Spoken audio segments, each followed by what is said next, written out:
I never thought I'd find myself in a situation like this, but here I am trying to make sense of the mess my life has become. My name's Jake, and I was with Emily for about 5 years. We met in college, and honestly, I thought she was the one. Smart, funny, a little bitchy sometimes, but I loved that about her. She had this fiery attitude, always quick with a snarky remark, but deep down, she was charming. We moved into a small apartment, got engaged last summer, right before I was planning to propose at a nice dinner downtown. It was supposed to be perfect. Everything seemed fine, or so I thought. Looking back now, I realized there were little signs, things that didn't sit right. She started acting more distant over the past few months, snapping at me for small things, canceling plans last minute, staying out late more often. I chalked it up to stress at work or her feeling overwhelmed. We had fights, sure, but nothing out of the ordinary for a couple that's been together for so long. Or so I thought. She was always quick to dismiss my concerns, calling me paranoid or jealous. Typical. Emily, she tell me I was overthinking, that I was insecure, that she loved me and wouldn't do anything to hurt me. The night I found out was completely accidental. I was coming back early from a business trip. I usually call her when I land, just to say hi and let her know I'm on my way home. But that evening, her phone was buzzing nonstop on the kitchen counter. No big deal, right? Except I noticed the screen was lit up with a message that said something like, "Can't wait to see you tonight, miss you already." I paused, my stomach twisting. That's when I saw the contact name, Alex. My stomach sank. Alex was her coworker, a guy she'd been friendly with, but I'd never suspected anything serious. Still, something about that message felt wrong. It wasn't just friendly banter, it had a possessive tone, like they were planning something. I didn't want to jump to conclusions, so I decided to check her social media. Her account was private, but I noticed her phone was unlocked, sitting on the couch. I didn't go through everything. I'm not that kind of guy, but I couldn't resist glancing at her recent texts. That's when I saw it. A string of messages, flirty and explicit, between her and Alex. They were talking about meeting up later that week, how much they missed each other, and even some sex talk. I read them in disbelief, feeling a cold numbness settle over me. My mind raced. How long has this been going on? Did she cheat on me last summer, the night I was about to propose? All those dreams, all that love I thought we had, was it all a lie? I kept reading. She told him she hated her marriage sometimes, that I was suffocating her, that she needed someone who understood her. I felt like I'd been punched in the gut. Was I just some kind of placeholder? Someone she put up with because it was convenient? I couldn't believe how stupid I'd been to trust her so blindly. And now I was standing there, holding her phone, feeling betrayed on every level. I wanted to scream, cry, break something, anything to get rid of this feeling of total loss. I quietly tucked her phone back where I found it and went to bed that night, pretending everything was normal. But I knew I couldn't keep pretending for long. The next day I confronted her. I'd rehearsed what I'd say 1,000 times in my head, but nothing prepared me for her reaction. She denied everything at first, called me paranoid, said I was imagining things, that she loved me, that Alex was just a friend, that I was overreacting because I was insecure. She told me I was crazy for even thinking she'd cheat, that I was making up stories in my head. I was furious, hurt, and confused all at once. It felt like my world was crumbling. How could she lie so easily? But deep down I knew the truth. There was no denying it. She was having an affair, probably for a while now. And she didn't care that I found out. That was the worst part. The indifference, the way she looked at me with that bitchy smirk like I was nothing. That moment hit me hard. I realized I'd been nothing more than a backup plan, a safe choice for her. Someone she could control while secretly lying and cheating behind my back. And I wondered, did she ever love me, or was I just convenient? The pain was overwhelming. It felt like losing a part of myself. After that confrontation, everything changed. I couldn't look at Emily the same way anymore. Her words kept echoing in my ears, how she called me paranoid, said I was insecure, and claimed she loved me but needed more from her life. That bitchy smirk, her way of dismissing me, made my stomach turn. I felt utterly humiliated and betrayed. I wanted to believe she was lying, that it was some sick joke, but deep down I knew better. The evidence was clear, and her attitude confirmed she didn't care. She had been sleeping with my best friend, Mark, last summer, right before I proposed. And now she cheated on me again just last week with Alex. I'd been blind, so blind that I didn't see the signs, and now I was paying the price. The hardest part was not just the betrayal, but the way she dismissed it all when I brought it up. I told her I knew she'd been unfaithful, that I had the proof. She rolled her eyes, laughed sarcastically, and said I was overreacting. "You're just jealous because I don't want to be with someone insecure like you," she snapped. "Mark was just a friend, and Alex, please, he's just a coworker. You're making a big deal out of nothing." Her words felt like knives stabbing me repeatedly. I asked her how she could lie so easily, how she could look me in the eyes and deny everything when I had her messages, her texts, her own words. She shrugged, told me I was crazy, that I was imagining things, that I was ruining our marriage over asterisk nothing. That was her favorite line, nothing. As if her constant lying, flirting, and cheating were trivial. I started to see her for what she really was, a manipulative, selfish woman who would do anything to cover her tracks. And Mark, my best friend, was just as bad. How could I have been so naive? Mark and Emily always had that weird chemistry, the way they'd look at each other when they thought I wasn't watching. I always joked that they were hiding something, but I never wanted to believe it. Now I was kicking myself for not seeing the signs sooner. It's easy to say you trust someone blindly until they prove you wrong in the worst way possible. I felt like a fool sitting there trying to process that my wife had lied to me for months, maybe longer, and that the man I thought was my friend had been sleeping with her behind my back, right under my nose. The emotional fallout was crushing. I felt anger, sadness, and a gnawing sense of confusion. Was I ever really loved? Did she ever care about me? Or was I just some placeholder, someone to keep her satisfied until she found someone better? The thought made my stomach turn. I realized I'd been holding on to a fragile illusion, and now that it was shattered, I didn't even recognize myself anymore. I couldn't sleep, couldn't eat, and the only thing I thought about was how I was going to get out of this nightmare. I kept asking myself, why did she do it? Was it just sex? Or was there more? Was I just not enough? The worst part was her constant gaslighting, the way she would turn it around and make me doubt myself. "You're imagining things," she'd say. "You're insecure. If you loved me, you'd trust me. But how can I trust someone who lies to my face? How can I believe in a love that's built on betrayal and deception?" Honestly, I felt sick every time I thought about all the times she'd look at me with that disdainful smirk, as if I was nothing to her. It wasn't just the sex. It was the betrayal of everything we built, everything I believed we had. I started to distance myself, spending more time alone, trying to make sense of the chaos inside me. I didn't want to be around her, didn't want to see her smug face or hear her lie again. I knew I had to decide what to do next, but honestly I was lost. Was I going to stay and try to fix this? Could I ever forgive her? Or was leaving the only option? There was so much anger and hurt inside me, I didn't even know how to start untangling it all. The only thing clear was that I couldn't stay in this toxic situation anymore. I had to do something, anything, to reclaim my life from her lies and the damage she'd inflicted. I spent the next few days in a fog, trying to figure out what to do. Part of me wanted to pack my bags and run, cut her out of my life completely.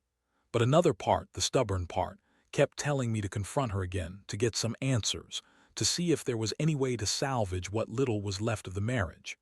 Honestly, I was torn between wanting justice and just wanting to forget everything. The betrayal was so deep that I didn't trust myself anymore. I felt like I was walking around with a massive open wound, and every little thing kept pushing me closer to the edge. It all came to a head when I decided to check her phone again, just to be sure I hadn't missed anything. I figured if I was going to confront her, I needed concrete proof, more than just gut feelings or vague suspicions.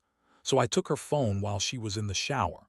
I don't usually do this kind of thing, but I was desperate. As I scrolled through her messages, I found even more. Apparently, she and Alex had been meeting up regularly, sneaking around for months, not just last week. There were photos of them together, at restaurants, in hotels, even naked in bed. She sent him explicit selfies and he'd reciprocated. I stared at the screen, feeling a mixture of rage and despair. How could she do this to me, to us?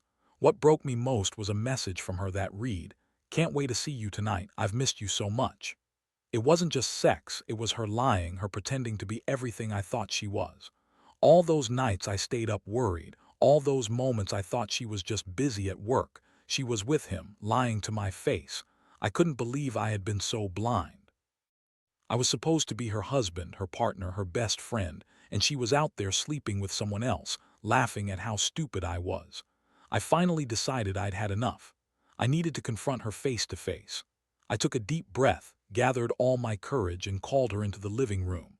I told her I knew everything, that I had seen her messages, the photos, everything. Her reaction was classic Emily, cunning, dismissive, full of that bitchy attitude that always grated on my nerves. She looked at me with a smirk and said, "Oh, Jake, you're being so dramatic. It's not what you think. You're overreacting because you're insecure." She kept lying, twisting everything to make herself look innocent, but I wasn't buying it anymore. I felt a cold anger rise in me, and I finally snapped. "You lied to my face, Emily. You cheated on me twice now. You lied about Mark last summer, and you're doing it again with Alex," I said, voice trembling from the mix of fury and heartbreak. "How do you sleep at night knowing you're just a cheap whore?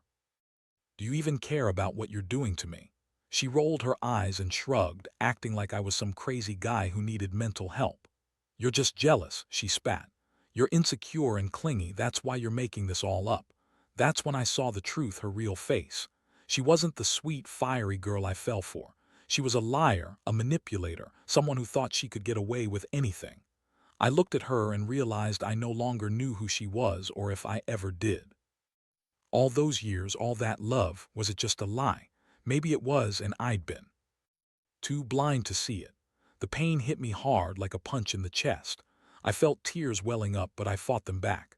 I couldn't break down now. Instead, I told her I was done, that I'd be leaving, and that I never wanted to see her again. Her response? A bitter laugh, that same dismissive smirk. "Fine," she said. "Go, you're nothing without me anyway." That moment, that spiteful tone, it sealed everything. I knew then that I was done trying to save what was already lost. I wasn't going to be her fool anymore, living in her lies, getting hurt over and over. I packed a bag that night, not even bothering to tell her where I was going. I just needed to get away from her, from the pain, from the betrayal.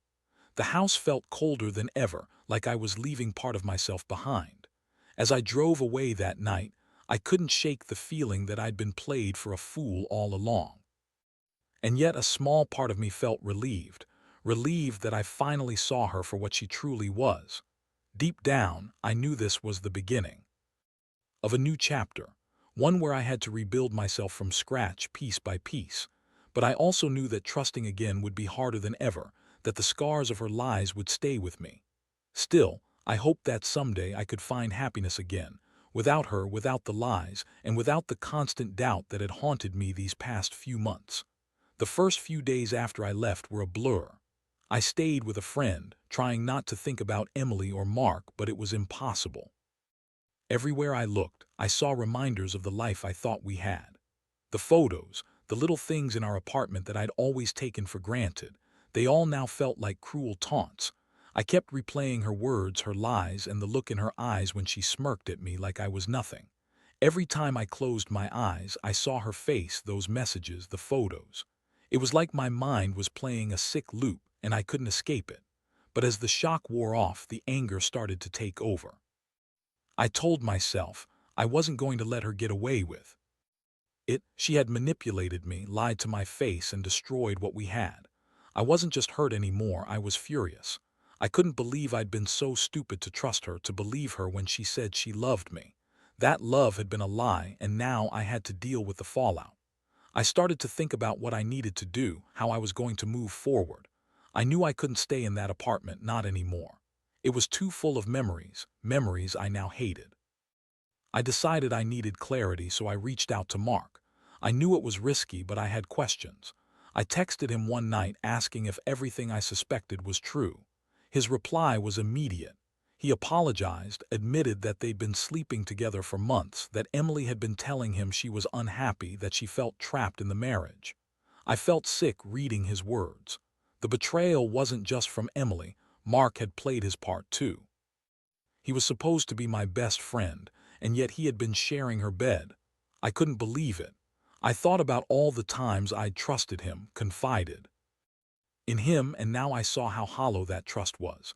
I also learned that Emily had been lying to her friends and family, spinning stories to make herself look innocent. She told everyone that I was controlling and jealous, that I didn't understand her needs. Meanwhile, she was out there sleeping with everyone she could get her hands on. The more I dug, the angrier I got. How could she be so cruel, so manipulative? I kept asking myself if I ever truly knew her. Maybe I was just too blind to see the real Emily until now. It hurt to realize that the person I loved, the person I wanted to spend my life with, was a complete stranger behind that pretty facade. In the days that followed, I made the decision to divorce her. I knew it was the right choice, even if it was the hardest thing I'd ever done. I couldn't be with someone who lied so effortlessly, who used and discarded me like I was nothing. I started to prepare myself mentally for the legal process, figuring out how to protect myself and move on. I also reached out to a lawyer, and I began to think about starting over. It was a terrifying thought, leaving everything behind, all the plans I had made, but I knew that staying in this toxic mess would only destroy me further. At the same time, I couldn't help but look back on everything. I questioned if I had ever really been loved, or if I'd just been fooling myself all along. The love I thought I felt, the dreams of building a future together, it all seemed so fragile now. I felt betrayed not just by her but also by myself for not seeing the signs. I kept wondering if I was too weak to see the truth or just too hopeful. The truth is, I had loved her, but now I was learning that sometimes love isn't enough. Trust is everything, and when that's broken, what's left? I started focusing on myself. I made a promise that I'd rebuild my confidence, that I wouldn't let her betrayal define me. I threw myself into work, friends, and trying to regain some normalcy. But honestly, I felt hollow most days, like I was just going through the motions. I still had questions, still wondered if I'd ever find someone who could genuinely love me, who wouldn't lie or cheat behind my back. The scars from her lies would stay with me for a long time, but I hoped that someday I'd be able to forgive myself and maybe even trust again. Right now, I just needed to heal, one step at a time. It's been a few weeks now since I finally left Emily, and honestly, I feel like I'm just starting to breathe again. The initial shock has turned into a dull ache, and the anger has simmered down into something more manageable, more controlled. I've come to accept that what she did was a reflection of her character, not mine. It's easy to blame myself, to think maybe I was too insecure or not enough, but deep down, I know she was the one who betrayed us and everything we built. I've also realized how much energy I wasted trying to hold onto something that was already broken. The truth is, I was holding on to hope, hope that she'd change, hope that she'd realize what she was losing. But now I see it was just that, hope. And hope, I've learned the hard way, is not enough. I've been seeing a counselor to help process everything. It's been rough, opening up about how I feel, anger, sadness, disappointment. But it's also been eye-opening. I've started to understand that my worth isn't tied to her betrayal or her lies. I was trying to convince myself for so long that I was the problem, that I wasn't enough, but the truth is, someone who cheats and manipulates isn't worth my self-esteem. I've been doing a lot of reflection, talking with friends, and trying to rebuild my confidence. It's not easy. Trusting again feels like trying to walk on broken glass, but I know I have to. In the process, I also realize that I have to be more cautious about who I let into my life. Emily's betrayal was so sudden and so deep that it's left me feeling vulnerable and cautious.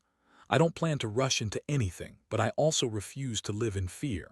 I want to find someone who genuinely cares, who's honest and respectful. I don't want to carry this baggage forever, but I know I'll carry the scars for a while. It's part of healing. I've learned that love isn't just about passion or chemistry. It's about honesty, trust, and respect, and if those are missing, everything else falls apart. One thing I keep telling myself is that I did the right thing by walking away. Staying in that toxic environment would have only made things worse. I've realized that I deserve better, more than Emily ever gave me. I deserve someone who loves me for who I am, who doesn't lie or cheat behind my back. That's a lesson I'll carry forward, one I wish I'd learned sooner. I've also come to terms with the fact that sometimes love isn't enough. People change, and not always for the better. The key is recognizing when to walk away and protect yourself. I can't say I'm fully healed yet. I still have bad days, moments when I question everything. But I'm determined to rebuild, to move on from this nightmare. I've started to reconnect with my passions, focus on my career, and spend more time with my family and friends who genuinely care. Slowly but surely, I'm reclaiming my life. I know I'll be okay, even if it doesn't feel like it right now. And who knows, maybe someday I'll find someone who truly loves me, who's honest and loyal. For now, I'll just focus on healing and learning to trust again on my own terms. Looking back now, I realize that this whole experience has changed me in ways I never expected. At first, I was devastated, humiliated, questioning everything I believed about love and trust. But gradually, I've come to see it as a harsh but necessary lesson. The kind that makes you stronger, even if it doesn't feel like it at the moment. I've learned that people can surprise you, sometimes in the worst ways, but occasionally in the best. I've also learned that love isn't just about butterflies and passion. It's about honesty, respect, and loyalty. Without those, everything else falls apart. What's been hardest is trusting again. After Emily, I find myself scanning every new connection with suspicion, wary of getting hurt again. But I know I can't live in fear forever. I have to believe that there are good people out there, people who won't lie, cheat, or manipulate. I've started to open myself up again, even if it's slow and cautious. I know I'll carry the scars of her betrayal for a long time, but I also refuse to let those scars define me. This pain, as terrible as it's been, has taught me what I truly value and what I won't accept in the future. One thing I want to say to anyone reading this who might be going through something similar: trust your gut. Don't ignore the signs, no matter how much you love someone or how much you want things to work out. Love is built on honesty, and if that's missing, if someone is lying, hiding, or cheating, you need to confront it head on. Don't let your fears or insecurities make you stay in a toxic situation. You deserve better. I'm living proof that even when it feels like everything is falling apart, you can find a way to pick up the pieces and move forward. I also want to remind myself, and anyone else, that healing isn't linear. There will be good days and bad days. Some nights, I still lie awake wondering if I could have done something differently, if I missed the signs, or if I should have fought harder to save what was lost. But I've learned to accept that I did everything I could, and sometimes love just isn't enough. Sometimes people betray you, and the only thing left to do is walk away and prioritize your own well-being. Today, I feel more hopeful than I did a few months ago.